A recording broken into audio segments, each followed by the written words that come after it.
Great. Okay. So yeah, today it's my pleasure to introduce our speaker, Victoria Hsu. Vicki did her undergraduate at UC Santa Barbara and then spent some time working on the Atlas experiment through LBNL. Since 2014, she has been a graduate student at UC Berkeley. And as part of Holger Mueller's group, she has worked on developing an atom interferometer in an optical cavity, and then using that setup to lead some very exciting experiments. So please put any questions you have for Vicki in the chat, and I will let her take it away. Hey, Shankari. Okay. Thank you, Monica, for inviting me to the Q-Farm seminar and setting all this up. This is a really great opportunity. Great. So I'm Vicki. I'm a grad student at UC Berkeley, finishing up my PhD in Holger Mueller's group. And today I'm going to tell you about several experiments we've done during my PhD. And kind of the central feature of all of this is that my experiment is an atom interferometer, which is addressed by the resonant mode of an optical cavity. And that's enabled us to do some pretty exciting things, which I'll be telling you about today. So just to get started, let me just lay out really quick what is atom interferometry. So I think we're all pretty familiar with laser interferometry, where you have a laser beam, you split it along two paths using physical beam splitters, physical mirrors. Those two paths and recombine at the beam splitter when they come back, and their interference pattern is imaged on a photodetector. That's kind of how laser interferometers work. They use physical objects to guide and interfere a coherent source of light. Atom interferometry kind of reverses these roles of light and matter in the interferometer.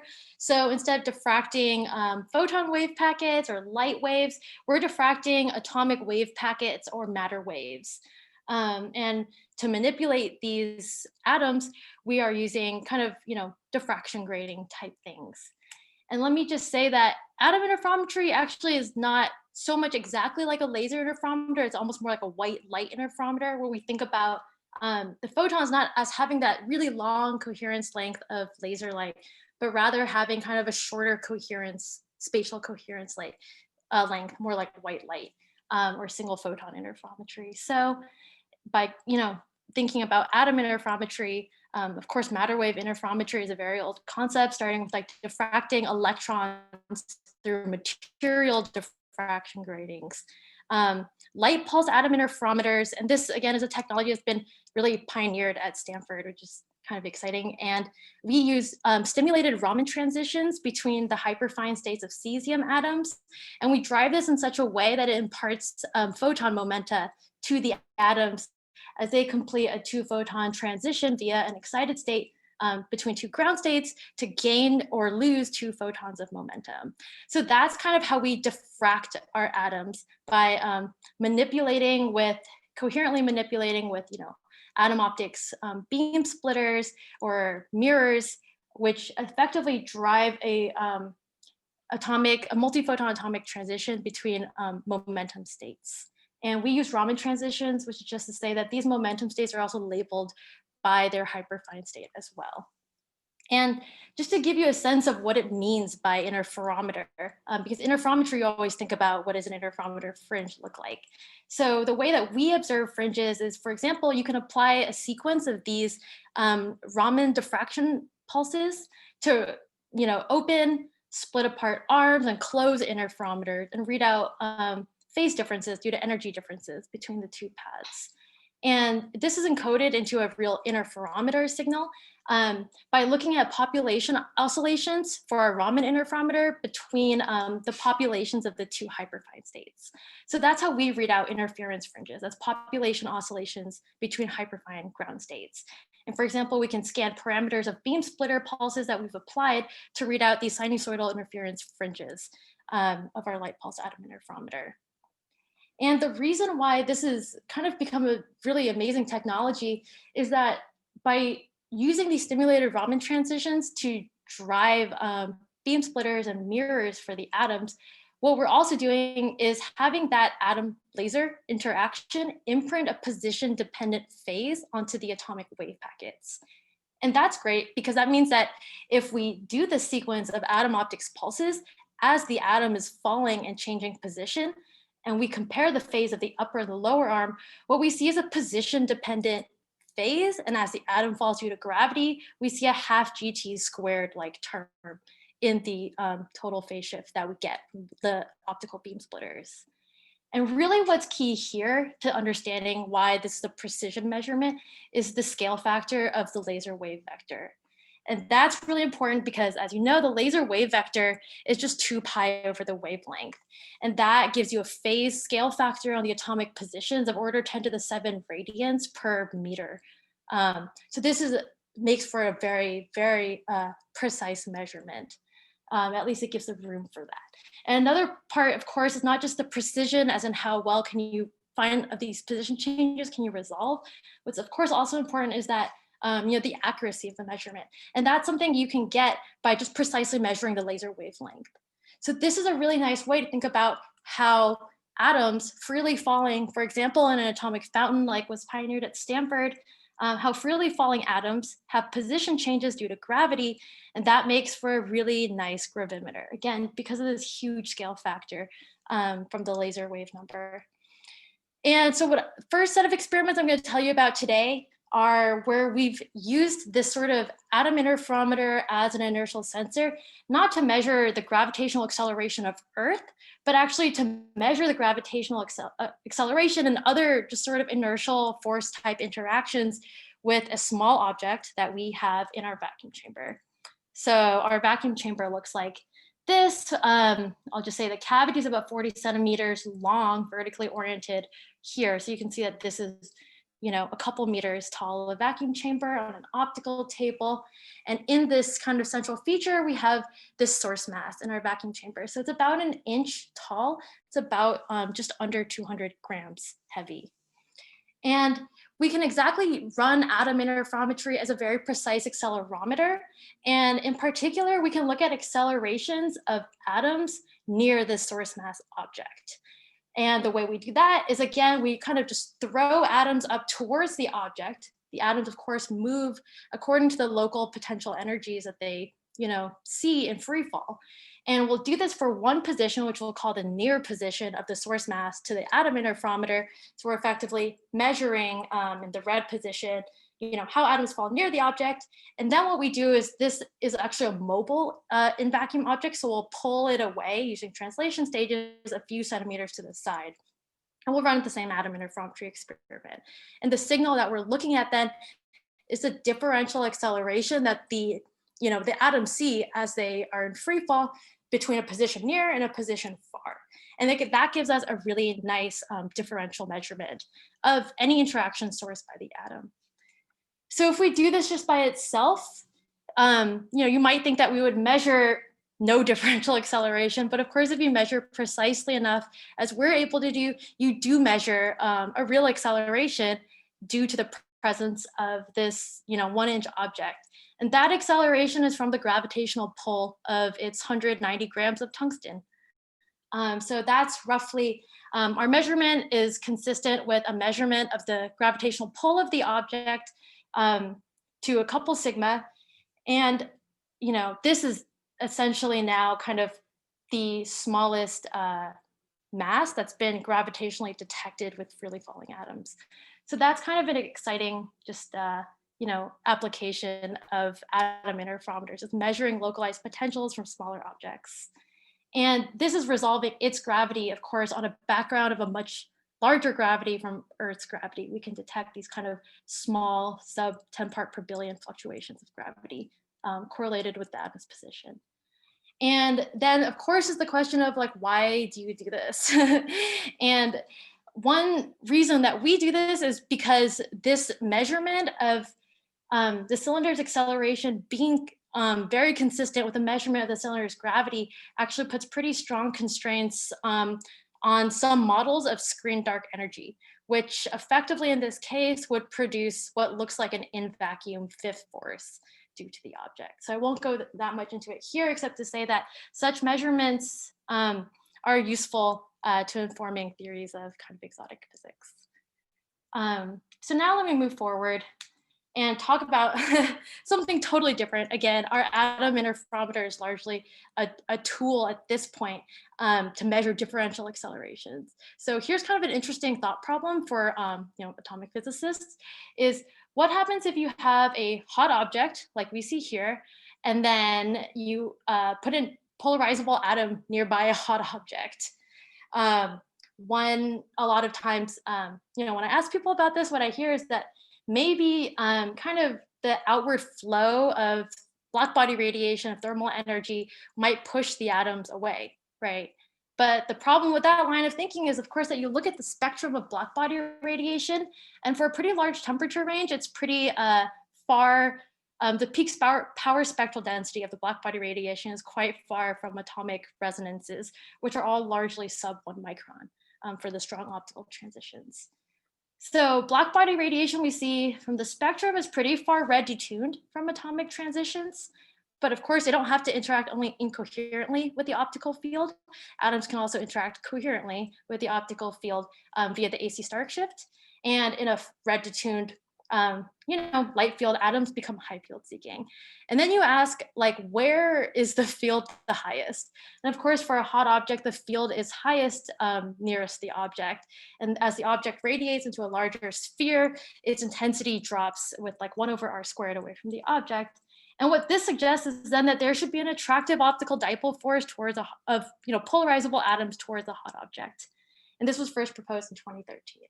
And so then, they saw, how do you measure such a force? Of course, an atom interferometer is a good fit. And especially our atom interferometer was a good fit for this measurement. So again, we have this in vacuum cylinder. We have a MOT loading right under it. What we can do is just throw the MOT towards the cylinder as we heat up the cylinder and just ask, like, is there, an extraneous force? So we got in touch, we talked, we calculated the magnitude of the blackbody radiation force, just the gradient of the AC Stark shift due to blackbody radiation. And we find that the magnitude of the blackbody force for, order 1/200 Kelvin above room temperature of a hot object, it's order micrometers per second squared of acceleration, which, if you'll remember, compared to the gravitational pull of the cylinder we just measured, that's a much larger signal. So if we can heat up the cylinder by a couple hundred degrees, we should be well positioned to actually measure this force. And that's exactly what we do. So this is kind of fun. The way we do this is we have a fiber laser that we use to heat up. We shine the fiber laser into the source mass and we heat it up from outside of vacuum. And we can easily heat it 150 degrees Kelvin above room temperature. And even in a single run, you'll see as we heat it up, the source mass cools down over the course of 3 hours or so, during which time we are constantly doing this throwing of atoms nonstop to measure the acceleration as we move the cylinder around as it cools down after a heating run. And even within a single run, we can see that as the cylinder cools over hours, the difference in acceleration between the object being nearby and far away tracks that temperature change as well. And of course, as with everything in precision measurement, the goal is to do this a lot of times. So we do that. We do it many times. And what we see is a really nice quartic dependence of the magnitude of the blackbody radiation force with temperature of the source mass. And of course, we see that at, not really DC, but room temperature. It never goes to zero because there's always the gravitational pull of the cylinder in play. And we see that nicely here. Great. So this was nice. To see this and to see that atom interferometry is a very applicable application here. And just as something else that's nice and kind of fun, a lot of times maybe precision measurement gets a bad rep for being kind of dry, but it's definitely not. So, there's this nice news article written about our blackbody measurement as well. So let me just pause very briefly here for questions and just say, we're going to change topics after this into talking about, rather than just using our cavity atom interferometer to measure forces in a traditional kind of free fall Mach-Zehnder atom interferometry scheme, we're going to change to talking about trapped interferometry next. But I just want to see if there are any questions that came up already about sort of this gravitational measurement, dark energy test, attractive blackbody radiation before we move on. I think the main motivation, the Yeah, black so body, measuring carefully the black body radiation effect, that it's an problematic for their precision measurements. And could you comment on maybe like whether it affects other precision measurements? Yeah. So I will say, first of all, that blackbody radiation, the energy level shift due to blackbody radiation is a large part of the measurement of the transition energy of clocks, as you were saying already. So that the AC Stark shift magnitude of it is a well-known effect that atomic clocks are very carefully measuring temperature of their vacuum chambers to control. Our question was sort of, interferometers in a large sense are the derivative of clocks, the spatial derivative of clocks. And, there may be systematics in atom interferometers, but the magnitude is going to be very small, because if I just go back to look at this, this scales cortically, and even for 150 Kelvin of a temperature gradient above room temperature, it's already, it's only a 1.5 micrometer per second squared shift. And if you're looking at an atomic fountain, of course, Stanford will know this much, much better than I do, but you'll be able to control the temperature gradients across even a large atomic fountain to much better than 100 degrees Kelvin gradient. So you're talking order probably a couple Kelvins gradient, across an atomic fountain, for which the systematic, of course, will still be real, but it'll be not nearly something so dramatic here. Yeah. And I think, it's exciting that atom interferometers are getting to the sensitivity regimes where this may be an effect that kind of needs to be looked at. So that's exciting, I would say, but it's small. Other questions? I have one. Hi. So very nice work, and the 74 whatever nanometers per second squared acceleration seems quite good. Is there some measurement bandwidth or averaging time that goes with that number? Yes, absolutely. Yeah, so atom interferometry, as you can imagine, is largely best suited for kind of a DC measurement. So yes, atom interferometer sequences, overall, you always have to load a MOT. So of your entire experimental cycle time, you're loading a MOT for half a second, 1 second. And the free fall time that we used to do those measurements was 65 milliseconds is the half time. So, total time, something like 140 milliseconds of flight time. But that's to say, in the grander scheme of things, we're only measuring the average acceleration of atoms felt over 150 milliseconds every second, roughly. So that pretty, as you can imagine, severely limits kind of the bandwidth, because we're only sensitive out of every second for about 100 milliseconds, through which the acceleration, really the potential gradient, is averaged and weighted by the trajectory as we average it. So it's definitely not a continuous measurement. It's a very discrete measurement made roughly every second. And how does that compare to, say, a good seismometer? Yeah, so seismometers, I would say the difference is largely that seismometers are oftentimes relative measurements. This is excluding, of course, absolute gravimeters. Seismometers largely measure kind of for example, spring seismometers, right? They measure differential changes. And those are continuous measurements, which can operate with oftentimes, almost always, in terms of the relative comparison, with higher precision than we can measure with. And where atom interferometers may factor into that greater scheme of things might be in terms of an absolute measurement, because it's much more like a falling corner cube gravimeter. Atom interferometer is much more in the sense like a falling corner cube gravimeter than it is like a spring gravimeter, if that's a helpful comparison at all. We do 1 drop every second or so. And yeah, I think I would say that probably most atom interferometers are less sensitive than these, really, really good seismometers, but may have higher accuracy. And I think some there are definitely some that will be as sensitive, especially in terms of a gravimeter or accelerometer. Atom interferometers can kind of start to play that game, but yeah. Thanks. Yeah, any other questions? You can either type them into the chat or maybe raise your hand if you would like to be unmuted. Great. Okay. Doesn't Okay, look like okay. there's any more questions now. Cool. Then yeah, let me continue, and this gets it back to Leo's question a bit more as well. Just this next slide of what are real use cases of atom interferometers, and this is some work from an experiment in Holger's lab led by the postdoc Srijam, who's now starting his own group at Rutgers. It's really exciting, where they've actually taken an atom interferometer, they've miniaturized it, strapped it with pool noodles to the back of a U-Haul and drove it around Berkeley, especially up to the Berkeley hills, and they can really see the difference in acceleration due to Earth's gravity, so little g, between the bottom and the top of the Berkeley Hill, which is super exciting. They've seen, the tides from the moon coming close to the Earth. They see that gravitational signal strongly. They've seen earthquakes from other parts of the world.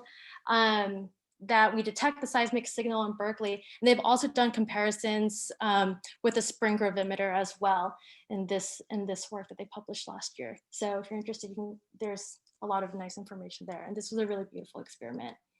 And so one thing that's interesting to think about is what is still limiting the application of atom interferometers for real world kind of field gravimetry, and like even in the lab gravimetry as well. What is a big limitation to the precision of atom interferometers here?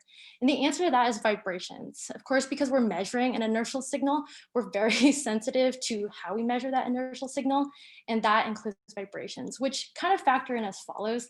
If you drop atoms in free fall, they'll fall along the gravitational axis. But that's not the axis that the laser you're using to measure its position is tethered to. Of course, the laser is tethered to the lab, which has all sorts of vibrations from people walking by, just random normal seismic vibrations of the Earth. So the laser wave vector moves around as vibrations flow through the lab, and that basically makes it such that as you project the position of the atoms along the wave vector at each beam splitter position measurement, you measure essentially a random phase due to vibration. So they cause kind of randomized phase. And the best gravimeters today, the best atomic gravimeters today are in the order of tens of nanometers per second squared per root hertz sensitivity. And they all, you'll see, require some sort of hybridization with classical accelerometers or extreme, really like vibration, cancellation and feedback. So vibrations are a big factor that are limiting the use of application of atom interferometers for real inertial sensing. And just to give you a sense of what I was talking about with vibrations, here's, for example, a fringe taken from Logan Richardson's thesis in Hanover about how vibrations don't necessarily scramble the coherence of your atom interferometer, meaning they don't affect the contrast, but they do essentially give each shot a randomized fringe. So what you can do if you either post correct by measurement using a classical accelerometer, or if you were to stabilize the position of your wave vector using a lot of passive vibration isolation in conjunction with active vibration cancellation, you can kind of re-see the fringe out of kind of otherwise a lot of phase noise and vibrations. So that's a big limitation to the inertial sensitivity here. And that being said, atom interferometry routinely makes measurements much more precise than this limit. And that's typically done as follows by running differentially. So you would have your beam splitters kind of create two conjugates and interferometers at the same time. And the beauty of that is that they're addressed by the exact same laser beams. So as you use the same laser beams to address two interferometers, when you compare the differential phase of, for example, the upper and the lower interferometer, of course, these vibrations will be common mode to the two interferometers. And it's using this sort of differential measurement that really the Bay Area has done a lot of nice work in showing like, a new kind of reaching this new differential threshold of precision. And that's allowed, for example, measurements of the fine structure constant, which we've done in Holger's group, as well, of course, at Stanford, beautiful experiments and tests of the equivalence principle and tests of general relativity. But again, to get to this sort of new level of precision requires that you cancel the vibration noise. But then, you can kind of get there by differentially comparing interferometer phases. And then it's interesting to ask, so what limits then the sensitivity of these differential experiments, right? We've eliminated vibrations by running differentially, so now what? And in some sense, it's the available free fall time of atoms in a real life atomic physics experiment.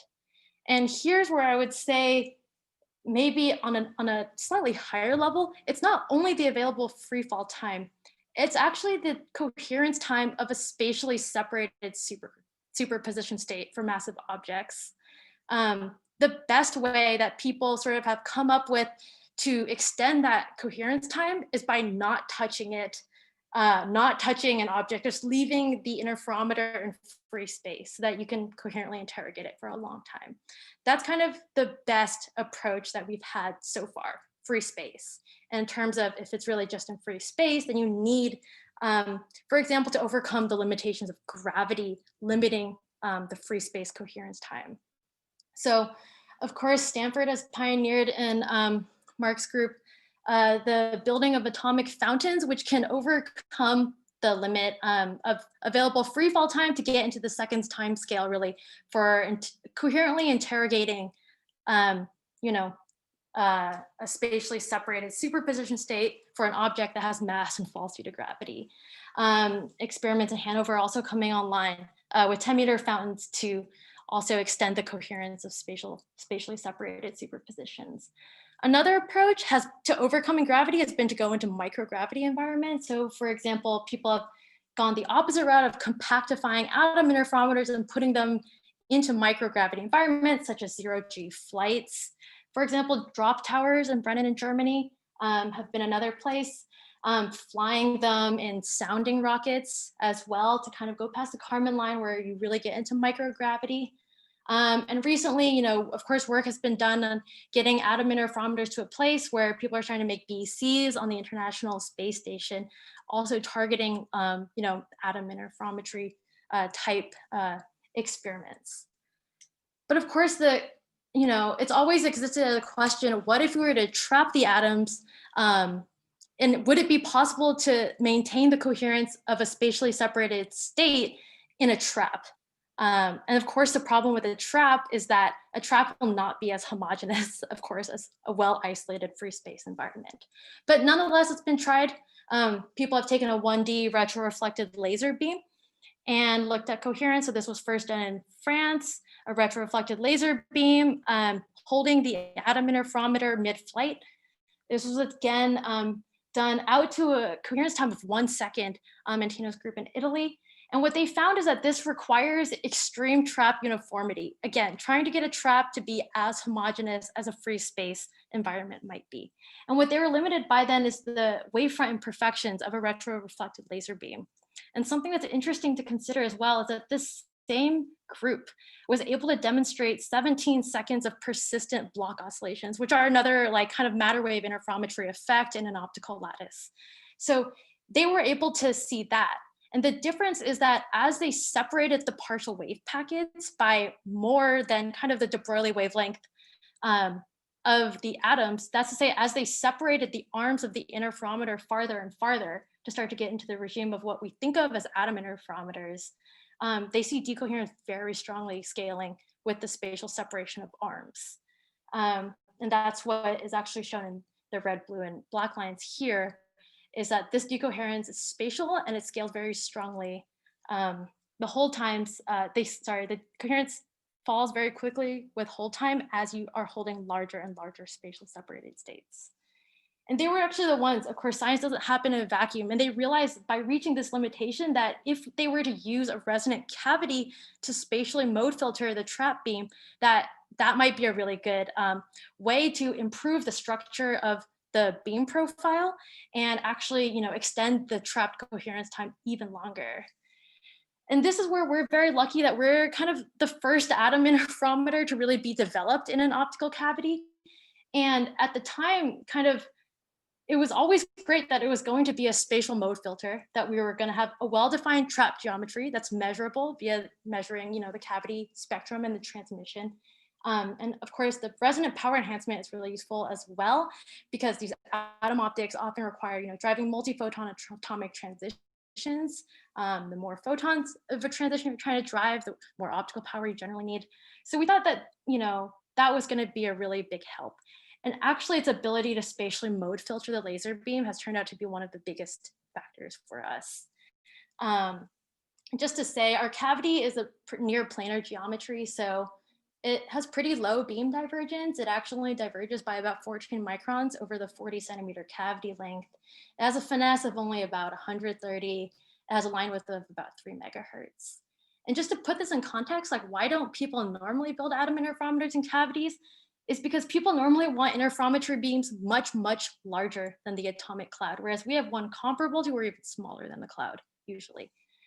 So we're in a very different regime here, where people usually want this big addressing beam to homogeneously address all the atoms with comparable Rabi frequencies on all of the atom optics operations. What we've started to find is that we can a little bit trade the really high beam quality of the cavity mode that allows us to kind of suppress some of the thermal expansion effects, because unlike normal atom interferometry experiments, we try to keep very level intensity profiles over the cloud, we have a full scale variation of our Gaussian mode over our atom cloud, which is very unusual in atom interferometers. Okay, but anyways, getting back to it, we want to try using the cavity mode as suggested as the trapping potential to trap the interferometer mid-flight. So I'll just go through this quickly and we can come back if there are questions later. Just what is our pulse scheme here? We apply 2 beam splitter pulses. That gives us 4 output ports.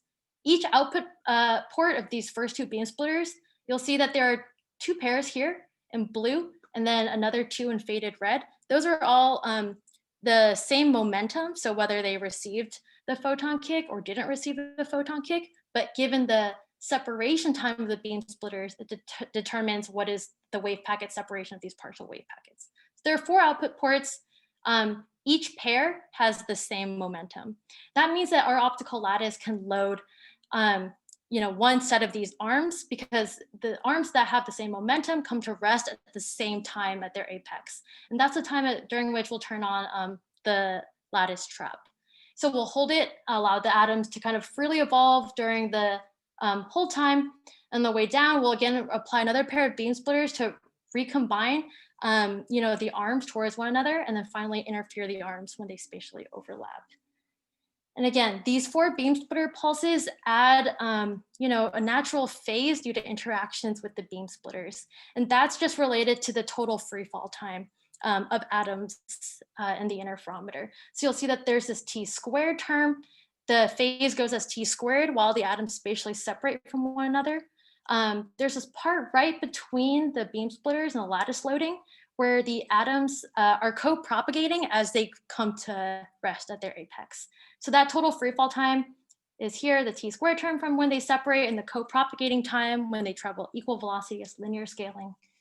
And in this geometry, we even get an additional phase shift during the hold time, which is related to the potential energy difference between the arms.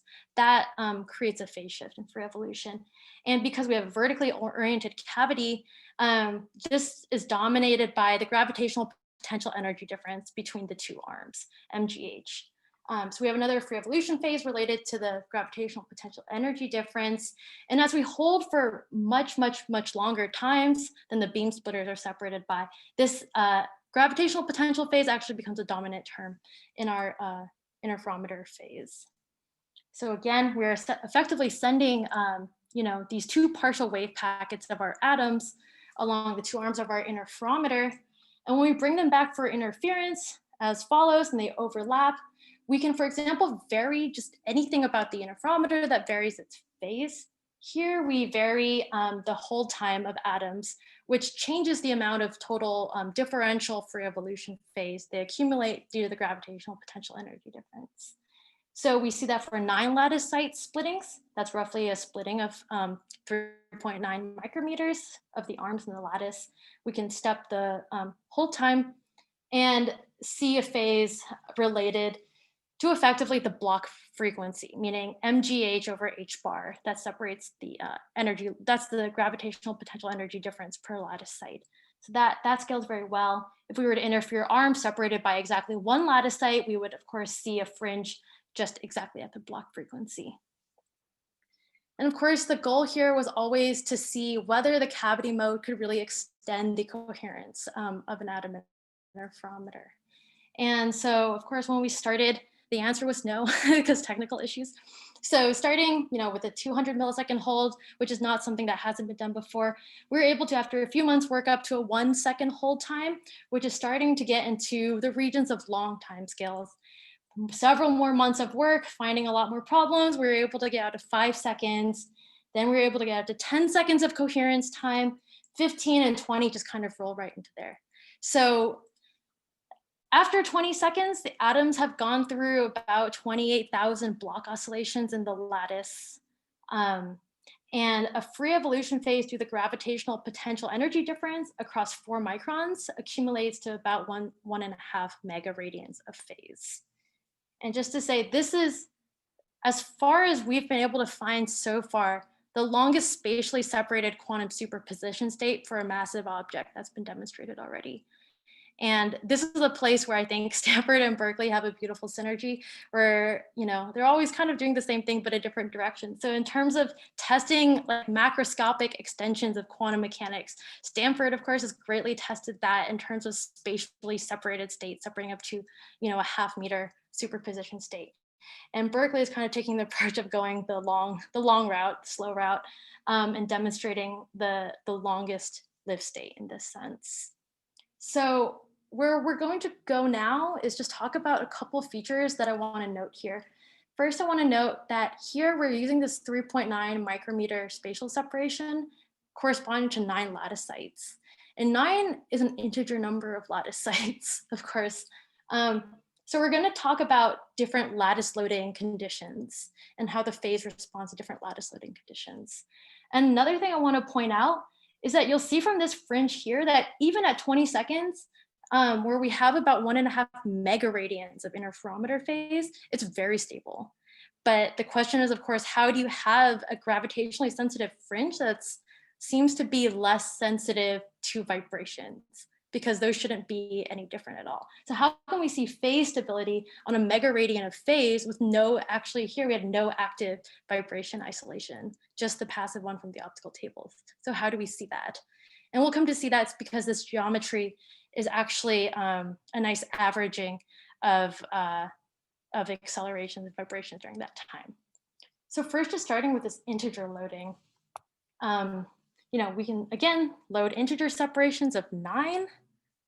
But obviously, the more interesting extreme position here is what if we load a half integer separation of arms into the lattice? So what if we create a spatial separation of 9.5 lattice sites? What actually happens is fascinating. Of course, atoms delocalize in a lattice. That's a lot of atomic physics looks into, atomic physics in terms of atoms delocalizing across a lattice. For us, what that really means is that loading 9.5 separated superposition states into a lattice causes the atoms to even delocalize farther between lattice sites. So rather than having this 2-armed atom interferometer, which is the normal situation, we have a 3-armed atom interferometer. And a 3-armed atom interferometer is really fun because you can interfere every single combination of these arms. And we do that to check the coherence. So of course, first, we have one at, for example, 0 and one at, for example, 9. That's just setting the pulse separation time after the lattice to recombine arms after a separation of 9 lattice sites. We can see the fringe frequency corresponding to 9 lattice sites separation. We can also, of course, interfere from 10 and see a fringe frequency corresponding to 10. We can do the same for this top pair of arms that's kind of just delocalized across 1 lattice site and see fringe frequencies separated by 1 lattice site. And what's very exciting is to actually interfere atoms after 9.5 sites of separation. So the same exterior, the same following pulse separation time as the initial pulse separation time. And what we see are the sum of simultaneously overlapped interferometers that have 2 distinct fringe frequencies. So if you were to do a Fourier transform on this beat signal, you would see that there are 2 frequencies corresponding to 9 and 10 lattice sites of separation, where the frequency difference is given by 1 over the block period. And you can see that this is a very stable, very persistent beat note from the sum of two overlapped interferometers that we're reading out. And that's nice because it shows us that the free evolution phase, based on the gravitational potential energy difference in the lattice, is not really a continuous quantity. The atomic trajectories are confined to lattice sites. And that's why we see this discretization of the phase accumulation rate, or the fringe frequency in the lattice. So this is exciting. And this is actually, probably one of my favorite parts of this work. It looks really cool. So, okay, great. Now let me change gears a little bit and move on to talking about the vibrations in the lattice interferometer. So, of course, we have these vibrations of the lab, but we also have, the value of gravity along which atoms fall. If we do our 4 beam splitter pulses that we need to realize the lattice interferometer, for example, it looks like this. These are position sensitive and these can wiggle around depending on vibrations in the lab. But what the lattice does is it holds the atoms for this middle part, and the atoms, as we just saw here, the atoms are continuously accumulating phase in the lattice. It's not the sort of impulsive phase accumulation that we had from the laser pulses. So by continuously accumulating phase, this geometry can avoid aliasing vibrations, meaning that it can continuously average through vibrations. And a really concrete way to understand this is imagine a vibration that has the frequency of the hold time exactly. If this continuous averaging is really happening, we wouldn't expect to see any phase shift from a vibration at the hold frequency because it would just entirely average out. The, of course, contrasting situation is that you have a fringe frequency 1.5 times the lattice hold frequency, in which case we would see this final pi of phase accumulation show up in the interferometer phase. So this is exactly the feature we're going to look for, these oscillations at the hold time in the interferometer phase. And the way we can describe this is by looking at the interferometer's acceleration transfer function, which is just to say the function that maps a real acceleration into a phase shift of your interferometer. So the way we're going to do this is as follows. We're going to sit at a 5-second hold time, and we're going to shake the interferometer, which is to say shake the entire experiment. We're going to see if the phase changes as a function of the frequency that we shake the experiment at. So this is just this real point that we sit at here in the fringe I've shown you before. Of course, is shaking the entire vacuum chamber.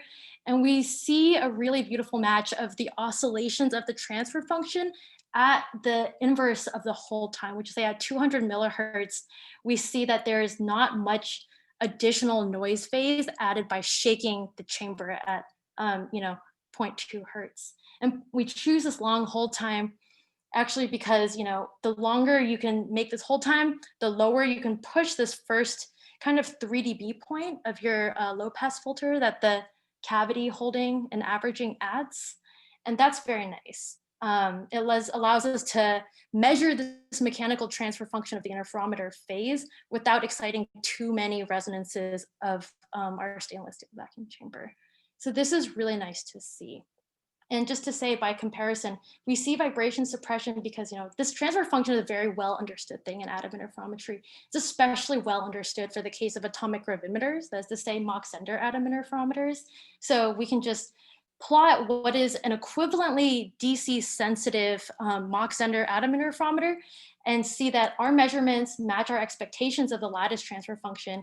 And they confirm that there's a lot of vibration noise suppression happening due to the continuous averaging from the lattice hold phase. So this is very exciting to see that this holding geometry is not only compact, but also less vibration sensitive. Okay. And now to kind of go into the last section here, I just want to quickly talk about what limits us to 20 seconds of hold time and what are other limitations even for that matter. So we measure, the 20 seconds that we measure is essentially the very last point that we don't even show here on this blue curve of the contrast as a function of hold time. So we can describe a characteristic decay time for each increasing wave packet separation that we hold in the lattice. And that's what we plot here, the characteristic decoherence time of a given spatial separation. And that can help us kind of understand the length scale of spatial dephasing and decoherence that we see in our geometry. And so what's responsible for that? Just from our experience with problems, technical problems that we've solved that have helped our interferometer contrast, Unresolved stray light seems like it could definitely be a problem. Moreover, what about cavity mode distortions? Because of course the mode, even though it's much better than a free space laser beam because we trap it in a cavity, the cavity mode is not perfect because cavity mirrors are not perfect.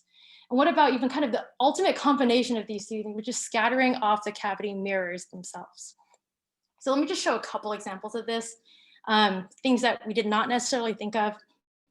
But at 3 seconds, we had the residual RF leakage power into an AOM, sent a little bit of light through a fiber coupling, through a fiber EOM, somehow aligned into the cavity.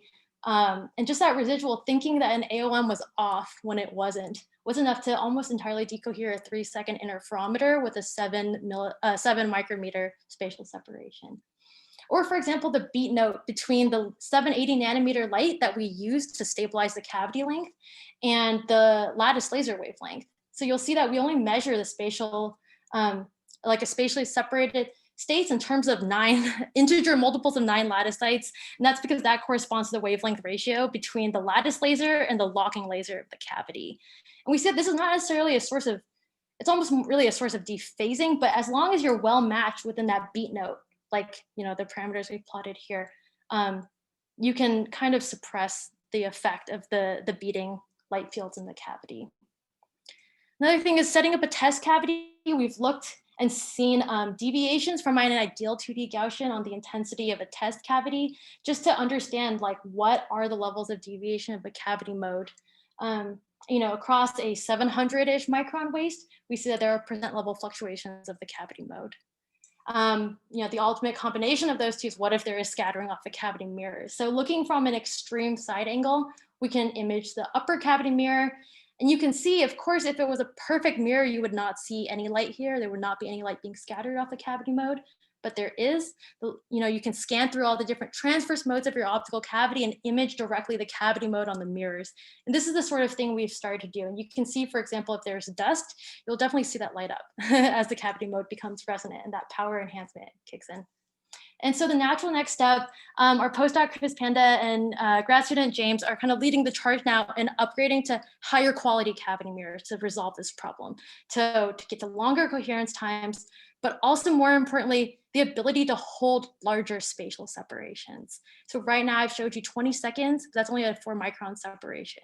And while that's already 1.5 megaradians of interferometer phase, you can do much better by holding larger spatial separations. And that's where we want to kind of take this to get to sensitivities that are really useful and relevant. So there have just completed an upgrade of the cavity mirrors. And I'll just conclude on that note and say that we have an amazing team.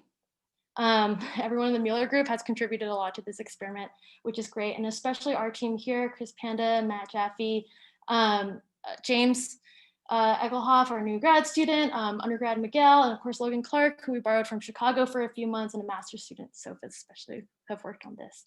And just to put back into context here, that what we've demonstrated, the first part was just a few applications of what you can do with a free fall atom interferometer. For example, making measurements of these localized potentials. But of course, you can see where a lattice interferometer in this context for these applications would be very useful. Because rather than just sort of dropping and throwing the atoms, you can directly hold atoms at the location of the highest gradient and directly measure the potential you're interested in there. And that could be a really powerful technique. It's compact, of course, but you can get long coherence times.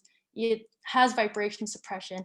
It's just kind of a nice different approach to kind of this sort of atomic sensing. And with that, I'll just thank you for your attention and take any questions y'all have. Thank you. Thank you so much for the great talk. Yeah, any questions? Feel free to raise your hand or put them in the chat. Yeah, I'm happy to answer any questions of any, like there's no bad question. Hi, I have a question. Great talk, by the way. So I'm curious about the decoherence that you see, and you gave some great examples of some mechanisms that could be causing that. And I guess you know, in particular, like the stray light off the cavity mirrors. And I'm just wondering, is there like rough estimates that you can do that kind of, do they sort of explain the magnitude of the decoherence you see? Could you have sort of an idea of if the, you know, when you upgrade to the new mirrors, it'll be such and such amount better, and you expect longer? Like, just, is there kind of rough agreement with that, or is it still sort of hard to know? I would say it's a little bit hard to know so far, because for example, if it's, you know, it's like you always think you know, experiments are great and they are, you know, theoretical and stuff, but for example, something that is like unresolved stray light, that's the sort of thing we don't really have an estimate for example, because it can have a lot of different sources. Another, for example, thing is like, an interesting question to ask is like, what happens to this stray light from the cavity mirrors? Because a very likely thing that happens with the scattered light is that it hits the stainless steel chamber like somewhere and then comes back and interferes with the main cavity mode. So we have thought about these things, and honestly, it's been hard to sort of come up with something really concrete. You know, I think a lot of our stuff is very kind of phenomenological, in a sense that we look at this length scale of decoherence, and we see that something, you know, order tens of microns is the sort of length scale that really hurts us. And that sort of length scale of distortions in an optical potential can typically be found for free space beams, but generally not found in a cavity, in a resonantly mode filtered beam. So that's, I think, a part of it. And in terms of, you know, like, it should be possible to kind of think about, you know, using our decoherence to constrain like the variable AC Stark shift from stray light or something like that. But because there are many different lasers and many different, kind of a lot of stuff going on, it's kind of been hard to pinpoint that any farther. Yeah, and I think what we've really spent a lot of time looking for is like tuning experimental parameters and just seeing if we can in any way increase the decoherence rate by increasing anything. And it's been pretty hard to find something concrete, I think, even though it should be possible to kind of theoretically come up with orders of magnitudes for things. I don't know if that's like a useful response, Jason. Yeah, Sorry. totally. Thanks. That helps a lot. So I totally get it. It sounds reasonable. So then I guess the hope is to see how much things improve with the new mirrors. Yeah, and just to say, like, there are, for example, it's hard to, we've tried to introduce like controlled decoherence and see, like, for example, if we skim the cavity mirrors like this, can we reflect anything back up, right, to hit the atoms with, you know, we can measure this intensity very well, and we can kind of guess the scattering into the cavity mode. We've tried such things, but it's working with low light levels that are hard to like accurately measure the power of a lot of times. And maybe the most concrete measurement we have is of this like cavity beat note in the this laser beat note between the 780 and the 866 nanometer light. So in a 1 second hold, you know, just turning the power up to something like 8 microwatts of light that's about 80 nanometers theta tuned will entirely kill a 1 second interferometer if that beat node is not aligned well. So that maybe like helps to give an order of magnitude of how sensitive these things, this like trapped interferometer can be. But yeah, it's been honestly a little bit hard to like really pinpoint something, which is why we think it's something more fundamental, like mirror surface quality issues with the cavities or mode distortions of the cavity mode itself. Yeah. Great. Thanks so much. Yeah, thanks. Other questions?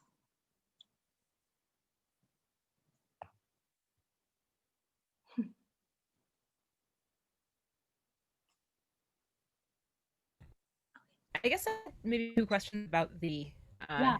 cavity upgrade. So one is I didn't fully understand exactly why you expect to get to larger spatial separations. So should I think of it as to the extent that there are imperfections, the differential effect is probably worse spatial separations? Yeah, exactly. So like in a free space laser beam, for example, if you imagine, a piece of speckle propagating along a free space laser beam, right? That speckle pattern will kind of diffract as the beam propagates. And this is largely the problem that a cavity is meant to sort of help resolve, where it's sort of meant to enforce this sort of longer range coherence of a laser beam, especially of the spatial mode of a laser beam. So, that being said, like our cavity mode is not perfect.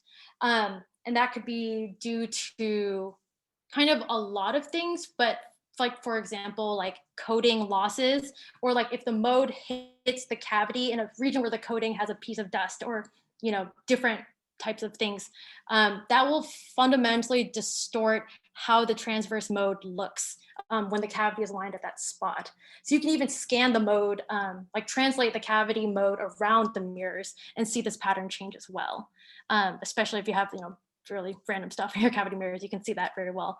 But I think part of the cavity upgrade is to get mirrors with, so, I should say so far, upgrade is kind of, it's a loosely used term, in that the mirrors that we have installed in vacuum are like random things we found in the lab. So upgrade is not like we're upgrading from something super high quality to something even better. It's we're going from random mirrors that were found in the lab, probably having scratches, etc., to like actually ordering a special pair of mirrors for this purpose, that do have very, highly polished surfaces on the substrates, as well as like nice coatings on it, that are more like efficiently kind of designed for the wavelength range that we want. So that's a large part of the cavity upgrade, is just to get good mirrors into there. Because right now we're kind of using whatever is there. So just as a follow-up to that, sort of physics-wise, what do you think would be sort of the, like, if you can get to, I don't know, some particular coherence time, you could do something kind of fundamentally new or exciting? Like, what would be the next physics goal with that upgrade? Yeah, so first we can, yeah, so like, of course we can go back to better chameleon measurements, higher precision chameleon measurements, because this geometry should lend itself well to measuring really at the gradient rather than having to average over the atom's trajectory, where the atom spends most of the time in a low field region. So that should help to constrain the chameleon field, but really the direction we sort of have in mind is seeing whether we can see an Aharonov-Bohm effect due to the gravitational potential. And that's exciting because you can imagine just having a source mass arrangement where you would hold the atom interferometer between these two source masses at a region where the gravitational potential due to the source mass is 0 at the center of the first mass, and it's effectively doubled in between the two masses. So here you can have a local value of the gravitational potential, which is low, and a value which is high, and you park the arms of the interferometer there. But note that both of these points are saddle points of the gravitational potential, meaning that they're force-free spots with respect to this added source mass configuration. And that really asks the question, like, the atom interferometer, is a delocalized superposition state, right? And does this quantum superposition really just pick up phase due to the value of the potential? Because there's no difference in force from this arrangement of source masses, but the potential is either at a minimum or a maximum with respect to this like added mass arrangement. And that would be a very exciting probe of like, how a quantum phase evolves due to a classical gravitational sort of potential. Because it takes the force little g-ish from this arrangement out of a little bit consideration to look at just, potentials. And just in general, measuring potentials directly isn't, like, especially with the sort of localized scheme where you can just hold the superposition state somewhere, is a nice and sort of like interesting, cool way to measure accelerations, because they don't require dropping atoms as test masses. They're really using the quantum phase evolution in an energy difference to advance the phase, which is kind of just an interesting approach generally. Mm-hmm. Awesome. Well, I think we're about out of time, but thank you again, Vicki, for the wonderful talk, and for coming. thanks everyone for attending. Mm-hmm. Thank you.